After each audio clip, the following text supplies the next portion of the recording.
Hello friends, welcome back ஸ்பெயினிஷான நண்பர்களே. எல்லாரும் எதிர்பார்த்துட்டு இருக்கக்கூடிய ஒரு முக்கிய விஷயம், எப்போ 2500 போட போகிறீங்க, அதுக்கான நடவடிக்கை எடுத்துட்டிங்களா அப்படிங்கிற ஒரு எண்ணம் தான் எல்லாருக்குமே இருக்குது. ஸோ ஏன் 2500 போடணும் அப்படிங்கிறத ஃபஸ்ட்டு சொல்லிடுறேன். ஸோ 2500 பார்த்தீங்கன்னு வச்சுக்கோங்களேன், மகளிர் உரிமை தொகையாக கொடுக்கப்படும் அப்படிங்கிற மாதிரி தாவேக அரசு அறிவித்திருந்தது. ஸோ தாவேக அரசு எலெக்ஷனில் நின்னப்ப மகளிர் உரிமை தொகை இப்போ 1000 ஏறுதா, உங்களுக்கு 2500 போடுறேன் அப்படிங்கிற மாதிரி வாக்குறுதி கொடுத்திருந்தது. அந்த வாக்குறுதிக்காகவே நிறைய பெண்கள் ஓட்டு போட்டு இப்போ ஜெயிக்க வைத்திருக்கிறாங்க. ஆனால் ஜெயித்ததுக்கு பின்னாடி இப்போ வரைக்கும் அந்த வாக்குறுதியை சிஎம் விஜய் அவர்கள் நிறைவேற்றவில்லை. அதனால் எல்லா பெண்களுமே அதில் ரொம்ப கேள்விகளை எழுப்பி நிறைய எப்போ போடுவீங்க அப்படிங்கிற மாதிரி கேட்டுட்ருக்குறாங்க.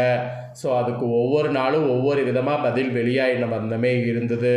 இப்போ அதுக்கு ஒரு முற்றுப்புள்ளி வைக்கக்கூடிய விதமாக உண்மையான கஷ்டப்படக்கூடிய பெண்களுக்கு மகளிர் உரிமை தொகை போகணும் அப்படிங்கிற நோக்கத்தில் இப்போ ஒரு சில முக்கிய ஒரு விஷயங்களானது வெளியாயிருக்கு. அது என்னன்னா, இவர்களுக்கு மகளிர் உரிமை தொகை கண்டிப்பாக கிடைக்காது, இவர்களுக்கு மட்டும்தான் கிடைக்கும். அதுக்கான விதிகளை வெளிப்படையாக இப்போ தமிழக அரசு அறிவித்திருக்கு. ஸோ தமிழக அரசு அறிவித்த இந்த விஷயம்தான் இப்போ சமூக வலைத்தளங்களில் வைரல் ஆகிட்டு இருக்கு. அதன்படி வீடியோ பார்க்கக்கூடிய பெண்கள் வீடியோவை ஃபுல்லாக பாருங்கள். உங்களுக்கு 2500 கிடைக்குமா கிடைக்காதா அப்படிங்கிறத தெரிஞ்சுக்குங்க.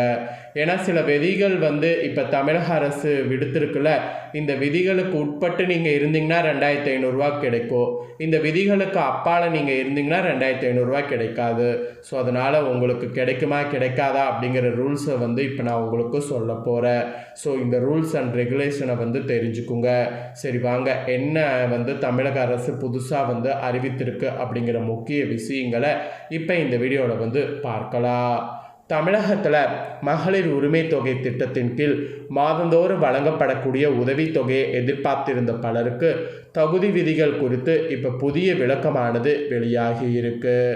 அதன்படி 1000 அல்லது உயர்த்தப்படும் என கூறப்படக்கூடிய தொகையை பெற அனைவருக்கும் வாய்ப்பில்லை என்பதால் புதிய விண்ணப்பதாரர்கள் தகுதி நிபந்தனைகளை கவனமாக இப்போ நான் சொல்வதை அறிந்து கொள்ள வேண்டிய நிலை ஏற்பட்டிருக்கு.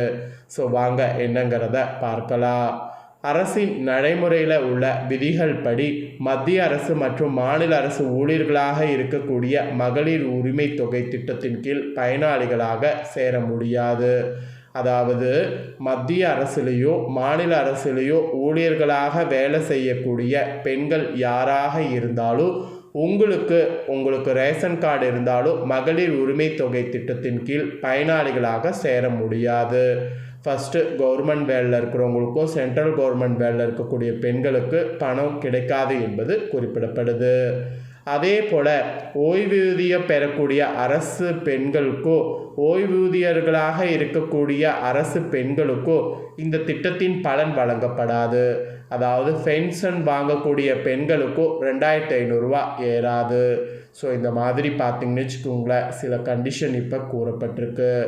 அதே போல் இந்த தகுதி பார்த்திங்கன்னு வச்சுக்கோங்களேன், நீக்க விதி பெண் அரசு ஊழியர்களுக்கு மட்டும் அல்ல, அரசு ஊழியர்கள் மற்றும் ஓய்வூதியர்களுடைய மனைவிகளுக்கும் இதே நிபந்தனை பொருந்தும்.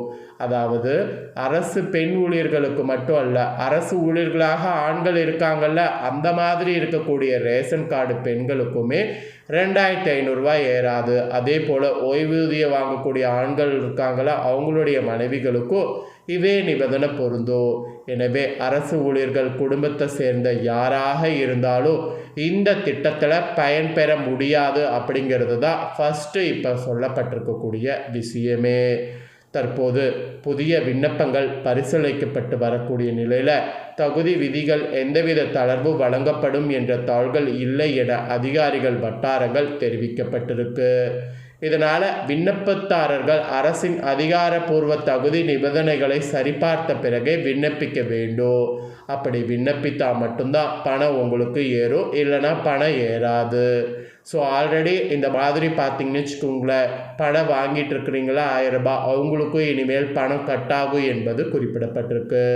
ஸோ தற்போது இந்த நியூஸ் தான் சமூக வலைத்தளங்களில் வெளியாகி ரொம்ப வைரலாக பரவிட்டுருக்கு. ஸோ இது எந்த அளவுக்கு கரெக்டான ஒரு விஷயம் அப்படின்னு நீங்கள் நினைக்கிறீங்கிறத கமெண்ட் பண்ணுங்கள். ஏன்னா கவர்மெண்ட் காசை வாங்கிக்கிட்டு இருக்கிறவங்களுக்கு எதுக்கு 2500 அப்படிங்கிறது கவர்மெண்ட் கேட்குறது கரெக்ட் தானே. ஸோ அதனால் இது எந்த அளவுக்கு கரெக்டான விஷயம் அப்படிங்கிறத கமெண்ட் பண்ணுங்கள். இன்னொரு பக்கம் முதல்வர் விஜய்க்கு நோட்டீஸ் ஆனது வந்திருக்கு. 3 வாரம் தான் டைமு அப்படிங்கிற மாதிரி வந்திருக்கு. ஹைகோர்ட் உத்தரவால் இப்போ பரபரப்பு ஏற்பட்டிருக்கு. ஸோ அப்படி என்ன பரபரப்பு ஏற்பட்டிருக்கு அப்படிங்கிறத வாங்க இந்த வீடியோவில் பார்க்கலாம். தமிழக சட்டமன்ற தேர்தல் 2026 தாவேகா தலைவரும் தற்போதைய முதலமைச்சருமான ஜோசப் விஜய் சென்னை பெரம்பூர் மற்றும் திருச்சி கிழக்கு தொகுதிகளில் போட்டியிட்டு வெற்றி பெற்றார். பெரம்பூர் தொகுதியை தக்க வைத்து கொண்டு திருச்சி கிழக்கு தொகுதியிலிருந்து ராஜினாமா செய்தார். இந்த வெற்றிகளை எதிர்த்து சென்னை உயர்நீதிமன்றத்தில் பல தேர்தல் வழக்குகள் தாக்கல் செய்யப்பட்டது. பெரம்பூர் தொகுதியில் விஜய் தன்னை எதிர்த்த திமுக வேட்பாளர் ஆர்டி சேகரை விட 53,715 வாக்குகள் அதிகம் பெற்று வெற்றி பெற்றார்.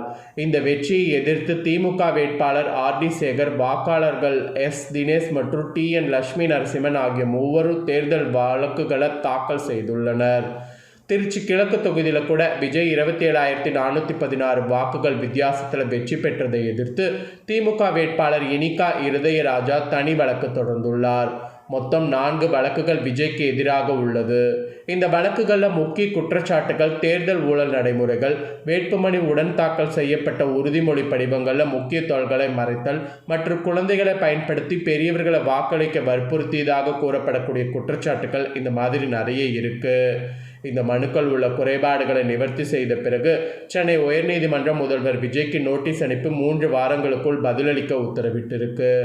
இந்த வழக்குகள் நீதிபதி லட்சுமி நாராயணன் முன் விசாரணைக்கு பட்டியலிடப்பட்டிருக்கிறது குறிப்பிடத்தக்கது. தமிழக சட்டமன்ற தேர்தல் 2026 தாவேகா தலைவரும் தற்போதைய முதலமைச்சருமான ஜோசப் விஜய் சென்னை பெரம்பூர் மற்றும் திருச்சி கிழக்கு தொகுதிகளில் போட்டியிட்டு வெற்றி பெற்றார். பெரம்பூர் பகுதியை தக்க வைத்து கொண்டு திருச்சி கிழக்கு தொகுதியில் ராஜினாமா செய்தார். இந்த வெற்றிகளை எதிர்த்து தான் இப்போ சென்னை உயர்நீதிமன்றத்தில் பல தேர்தல் வழக்குகள் தாக்கல் செய்யப்பட்டு 3 வாரத்தில் பதில் சொல்லும் அப்படிங்கிற மாதிரி ஹைகோர்ட் உத்தரவானது வந்திருக்கு. இதனால் சிஎம் விஜய்க்கு புதிய தலைவலி வந்திருக்கிறதாக பரபரப்பு தகவல்கள் கசிந்திருக்கு. ஸோ இதுவும் இப்போ சமூக வலைத்தளங்களில் ரொம்ப வைரலாக பார்த்தீங்கன்னு வச்சுக்கோங்களேன் பரவிட்டுருக்கு. ஸோ இந்த மாதிரி செய்யப்பட்டது கரெக்டாக தவறா அப்படிங்கிறதையும் கண்டிப்பாக பார்த்தீங்கன்னு வச்சுக்கோங்களேன் கமெண்ட் பண்ணுங்கள். நிறைய பேர் என்ன சொல்கிறாங்கன்னா, வெற்றி பெற்றது உங்களுக்கு ஏற்றுக்கொள்ள முடியல, அந்த பொறாமையினால் நீங்கள் இந்த மாதிரிலாம் பண்ணுறீங்க அப்படிங்கிற மாதிரிலாம் குறிப்பிடப்படுறாங்க. ஸோ உண்மையாலுமே பொறாமையாக என்னன்னு தெரில. ஆனால் இப்போ இந்த விஷயம்தான் சமூக வலைத்தளங்களில் வெளியாகி வைரலாகிட்டுருக்கு. ஸோ இதை பற்றிய கருத்து என்ன அப்படிங்கிறதையும் கமெண்ட் பண்ணுங்கள். இதே போல் புதிய தகவல்களை தெரிந்து கொள்ள மறக்காமல் நம்ம சேனலை சப்ஸ்கிரைப் பண்ணுங்கள், கூட பெல் பண்ண ப்ரெஸ் பண்ணுங்கள். அப்போ தான் நான் போகிற மற்ற அப்டேட்டான நியூஸ் உடனுக்குடனே தெரிஞ்சு பயன்பெற முடியும். ஸோ மறக்காமல் பண்ணுங்கள். சுவாரஸ்யமாக வேறொரு நியூஸில் உங்களை சந்திக்கிறேன். நன்றி, வணக்கம்.